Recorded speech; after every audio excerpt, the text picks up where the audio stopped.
ಮತ್ತೊಂದು ಕಡೆ ಮದ್ದೂರು ಪ್ರಕರಣಕ್ಕೆ ಬರೋದಾದ್ರೆ ಇದೀಗ ಕಾಂಗ್ರೆಸ್ ಬಿಜೆಪಿ ಮಧ್ಯೆ ಎಫ್ಐಆರ್ ಪಾಲಿಟಿಕ್ಸ್ ತಾರಕಕ್ಕೇರಿದೆ. ಎಂಎಲ್ಸಿ ಸಿಟಿ ರವಿ ಪ್ರಚೋದನಕಾರಿ ಭಾಷಣ ಹಿನ್ನೆಲೆಯಲ್ಲಿ ಅವರ ವಿರುದ್ಧ ಕೇಸ್ ದಾಖಲಾಗಿದೆ. ಸರ್ಕಾರದ ಈ ನಡೆಯನ್ನ ಖಂಡಿಸಿ ಬಿಜೆಪಿ ಸಮರ ಸಾರ್ತಾ ಇದೆ. ಮುಂದೆ ನಮ್ಮ ಸರ್ಕಾರ ಬರಲಿ, ನಾವು ಕೇಸ್ ಹಾಕ್ತೀವಿ ಅಂತ ಆಹಾರ ಶೋಕ್ ಬೆಂಕಿ ಉಗುಳ್ತಾ ಇದ್ದಾರೆ. ಬನ್ನಿ ಏನಾಗ್ತಾ ಇದೆ ಈ ವಿಚಾರವಾಗಿ ರಿಪೋರ್ಟ್ ಅನ್ನು ನೋಡ್ಕೊಂಬೋಣ.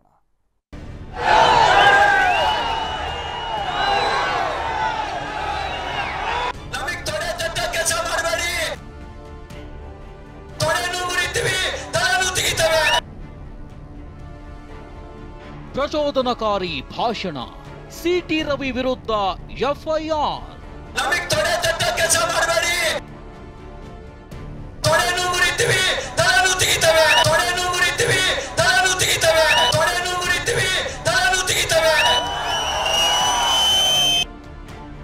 ಇಂಥ 100 ಎಫ್ಐಆರ್ ಎದುರಿಸ್ತೀನಿ ಎಂದು ಸಿಟಿ ರವಿ ಸವಾಲ್. ಹಿಂದೂ ಸಮಾಜದ ಸಲುವಾಗಿಯೇ ರಾಜಕಾರಣಕ್ಕೆ ಬಂದಿದ್ದೇನೆ, ರಾಷ್ಟ್ರದ ಸಲುವಾಗಿ ರಾಜಕಾರಣಕ್ಕೆ ಬಂದಿದ್ದೇನೆ. 100 ಎಫ್ಐಆರ್ ಹಾಕಿರು ಎದುರಿಸ್ತೇವೆ.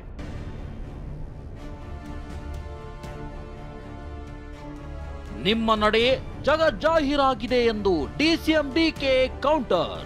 ಮಾತು, ಅವರ ಭಾಷೆ, ಅವರ ನಡತೆ ಎಲ್ಲ ಇದು ಜನಜಾಗೃತಿ ಆಗಿದೆ. ತೊಡೆನೂ ಮುರಿತೀವಿ, ತಲೆನೂ ತೆಗಿತೀವಿ. ಇದು ಬಿಜೆಪಿ ಎಂಎಲ್ಸಿ ಸಿಟಿ ರವಿಯ ಪ್ರಚೋದನಕಾರಿ ಭಾಷಣ ಆಗಿದೆ. ನಿನ್ನೆಯಷ್ಟೇ ಬೂದಿ ಮುಚ್ಚಿದ ಕೆಂಡದಂತಿರೋ ಮದ್ದೂರಿನಲ್ಲಿ ಅಬ್ಬರಿಸಿ ಭಾಷಣ ಮಾಡಿದ್ರು.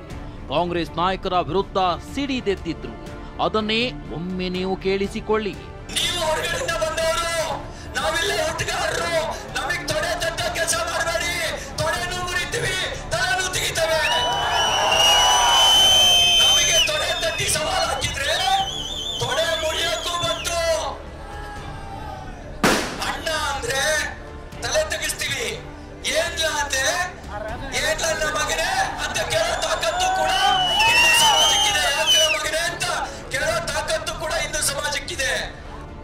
ಹೌದು, ಇದೇ ಪ್ರಚೋದನಕಾರಿ ಭಾಷಣಕ್ಕೆ ಸಿಟಿ ರವಿ ವಿರುದ್ಧ ಇದೀಗ ಎಫ್ಐಆರ್ ದಾಖಲಾಗಿರುವುದಕ್ಕೆ ಕೇಸರಿ ಕಲಿಗಳು ನಿಗಿ ನಿಗಿ ಅಂತಿದ್ದಾರೆ. ಸರ್ಕಾರದ ವಿರುದ್ಧ ಬೆಂಕಿಯುಗುಳುತ್ತಿದ್ದಾರೆ. ಎಫ್ಐಆರ್ಗೆ ಡೋಂಟ್ ಕೇರ್ ಎಂದ ಎಂಎಲ್ಸಿ ಸಿಟಿ ರವಿ.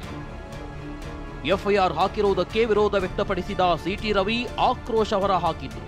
ಇಂಥ 100 ಎಫ್ಐಆರ್ ಹಾಕಿದ್ರು ನಾನು ಕೇರ್ ಮಾಡೋದಿಲ್ಲ ಅನ್ನೋ ಸಂದೇಶ ರವಾನೆ ಮಾಡಿದ್ರು. ಗಣಪತಿ ಮೆರವಣಿಗೆ ಮೇಲೆ ಕಲ್ಲು ಹೊಡೆದ್ರೆ, ಗಣಪತಿ ಮೆರವಣಿಗೆ ಮೇಲೆ ಪೆಟ್ರೋಲ್ ಬಾಂಬ್ ಹಾಕಿದರೆ, ಪಾಕಿಸ್ತಾನ್ ಜಿಂದಾಬಾದ್ ಅಂತ ಕೂಗಿದರೆ ಅದನ್ನು ಸಹಿಸ್ಕೊಂಡು ಇರೋದು ಕಾಲ ಇಲ್ಲ.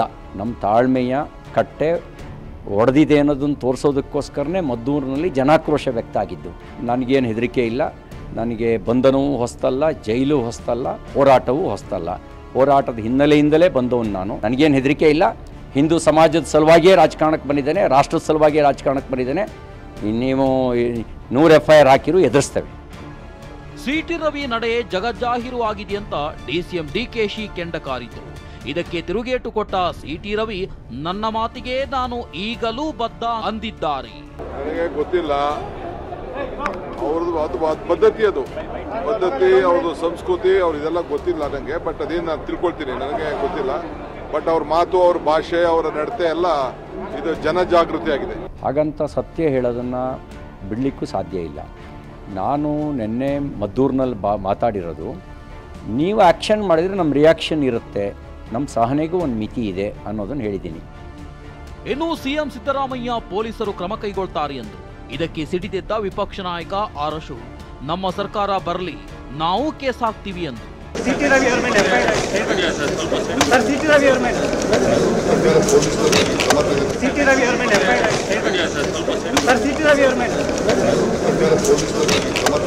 ಈ ಥರದ ದ್ವೇಷದ ರಾಜಕಾರಣ ಇತಿಹಾಸದಲ್ಲಿ ಮಾಡಿಲ್ಲ. ನೀವೊಂದು ದಾರಿ ತೋರಿಸ್ಕೊಟ್ಟಿದ್ರ. ಈಗ ಮಂತ್ರಿಗಳು ಒಂದು ಟೀಮ್ ಮಾಡಿ ಕೇಸ್ ಹಾಕೋಕ್ಕೆ, ದಾಖಲೆ ಮಾಡೋಕ್ಕೆ ಸೂಚನೆಯನ್ನು ಕೊಡುವಂಥದ್ದು ಪೊಲೀಸರಿಗೆ, ಲಾಯರ್ಗೆ ಎಲ್ಲ ಮಾಡಿದ್ದೀರ. 100% ನಮ್ಮ ಸರ್ಕಾರ ಬಂದಾಗೂ ಇದೇ ಥರ ಮಾಡ್ತೀರಿ. ನೀವು ಯಾರ್ಯಾರು ಮಾಡಿದ್ದೀರಾ, ಈಗ 4 ಜನದ ಕಮಿಟಿ ಮಾಡಿ ಕೇಸ್ಗಳನ್ನು ಹುಡುಕ್ತಾ ಇದ್ದಾರೆ. ನಿಮ್ಮ ಮೇಲೂ ಇದ್ರ ಅಪ್ಪ ಅನ್ನೋ ಕೇಸ್ಗಳನ್ನು ಹುಡುಕಿ ಹಾಕುವಂಥ ಶಕ್ತಿ BJPಗಿದೆ. ಯಾಕಂದ್ರೆ ನೀವು ಇಲ್ಲೊಂದೇ ಕಡೆ ಇರೋದು, ನಾವು ಕೇಂದ್ರದಲ್ಲೂ ಇರ್ತೀರಿ, ಮುಂದೆ ರಾಜ್ಯದಲ್ಲೂ ಬರ್ತೀರಿ. ನಾವು ಅವಾಗ ನಿಮ್ಮ ಕತೆ ಏನಾಗ್ಬೋದು ಅಂತ ಯೋಚನೆ ಮಾಡಿ. ಪೊಲೀಸರು ಏನೇನು ಕ್ರಮ ಕೈಗೊಳ್ಳಬೇಕು ಕೈಗೊಳ್ತಾರೆ ಅಂತ ಪರಮೇಶ್ವರ್ ಹೇಳಿದ್ರು. ಇದಕ್ಕೆ ಕೆಂಡ ಕಾರಿದ ಆರ್ ಅಶೋಕ್ ಕೇಸ್ ವಾಪಸ್ ತೆಗೆದ್ರೆ ಸರಿ, ಇಲ್ಲದಿದ್ರೆ ನಾವು ಕೇಸ್ ಹಾಕ್ತೀವಿ ಅಂದ್ರು.